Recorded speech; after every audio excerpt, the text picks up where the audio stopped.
எப்பொழுது சம்பவிக்கும்? பின்பு அவர் ஒலிவ மலையின் மேல் உட்கார்ந்திருக்கையில் சீஷர்கள் அவரிடத்தில் தனித்து வந்து, இவைகள் எப்பொழுது சம்பவிக்கும்? உம்முடைய வருகைக்கும் உலகத்தின் முடிவுக்கும் அடையாளம் என்ன? எங்களுக்கு சொல்ல வேண்டும் என்றார்கள். இயேசு கிறிஸ்து தேவாலயத்தில் உள்ள கட்டடங்கள் எல்லாம் அழிந்து போகும் என்று முன்னறிவிக்கிறார். இது எப்போது சம்பவிக்கும் என்றும் இது சம்பவிக்க போகும் காலத்திற்கு அடையாளம் என்ன என்றும் சீஷர்கள் அவரிடத்தில் கேட்கிறார்கள். இயேசு கிறிஸ்து ஒலிவ மலையின் மேல் உட்கார்ந்திருக்கிறார். சீஷர்கள் அவரிடத்தில் தனித்து வந்து இந்த கேள்வியை கேட்கிறார்கள். இயேசு கிறிஸ்துவும் சீஷர்களும் எருசலேமில் இருந்து பெத்தானியாவுக்கு திரும்பி போய்க் கொண்டிருக்கிறார்கள். போகும் வழியில் ஓய்வெடுப்பதற்காக ஒலிவ மலையில் அமர்ந்திருக்கிறார்கள். ஒலிவ மலை தேவாலயத்திற்கு எதிரே அதை பார்க்கும் வண்ணமாக அமைந்துள்ளது. தேவாலயத்தில் இருந்து ஒலிவ மலை சற்று தூரத்தில் இருந்தாலும் அந்த மலையில் இருந்து தேவாலயத்தை முழுமையாக தரிசிக்கலாம். தேவாலயம் இருந்த இடத்தில் ஒரு கல்லின் மேல் ஒரு கல் இராதபடிக்கு எல்லாம் இடிக்கப்பட்டு போகும் என்று இயேசு கிறிஸ்து முன் அறிவிக்கிறார்.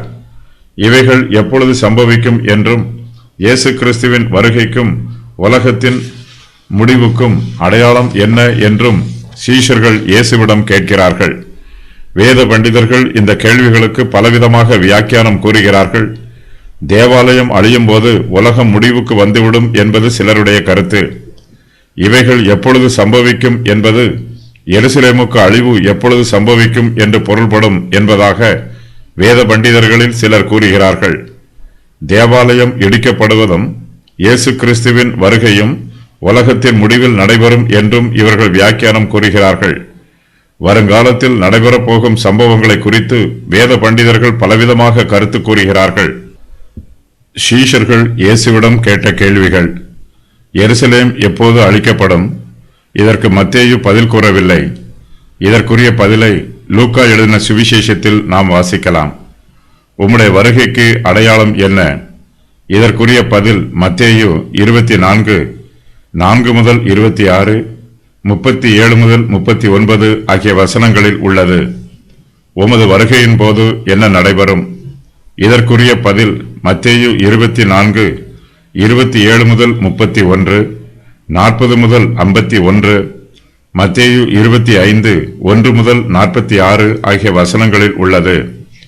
இயேசு கிறிஸ்துவின் இரண்டாம் வருகைக்கு அடையாளங்கள்: வஞ்சனைகள், கள்ள கிறிஸ்துக்கள், யுத்தங்களும் யுத்தங்களை பற்றிய செய்திகளும், பஞ்சங்கள், கொள்ளை நோய்கள், பூமி அதிர்ச்சிகள், தேவனுடைய பிள்ளைகளுக்கு உபத்திரவங்கள், இடறல்கள், காட்டிக் கொடுக்கப்படுதல், பகை, கள்ள தீர்க்கதரிசிகள், அக்கிரம மிகுதி, அன்பு தணிந்து போதல், சுவிசேஷ ஊழிய பிரபலியம், பாழாக்குகிற அருவருப்பு, யூதேயாவில் புதிய யூத தேசம், யூதருடைய புதிய தேவாலயம், 3.5 வருஷங்களுக்கு மகா உபத்திரவம், இரத்த சாட்சிகள், யூதேயாவிலிருந்து யூதர்கள் ஓடிப்போதல், சாத்தானுடைய வல்லமை அதிகரித்தல், குடிவெறி, பாலியல் பலாத்காரங்கள், உணர்வின்மை. இயேசு கிறிஸ்துவின் வருகை பரோஷியா என்று அழைக்கப்படுகிறது. இது ஒரு கிரேக்க சொல். காணக்கூடிய விதத்தில் தோன்றுதல், மறுபடியும் தோன்றுதல் என்பது இதன் பொருள். இயேசு கிறிஸ்துவின் வருகைகள்: சபை எடுத்துக்கொள்ளப்படுதல். மத்திய ஆகாயத்திற்கு பரிசுத்தவான்களை எடுத்துக்கொள்வதற்காக இயேசு கிறிஸ்து வருவார். இந்த வருகையில் அவர் பூமிக்கு வராமல் மத்திய வானத்திற்கு மட்டுமே வருகிறார். இரண்டாம் வருகை: இயேசு கிறிஸ்து தமது பரிசுத்தவான்களோடு ஆளுகை செய்வதற்காக பூமிக்கு வருவார்.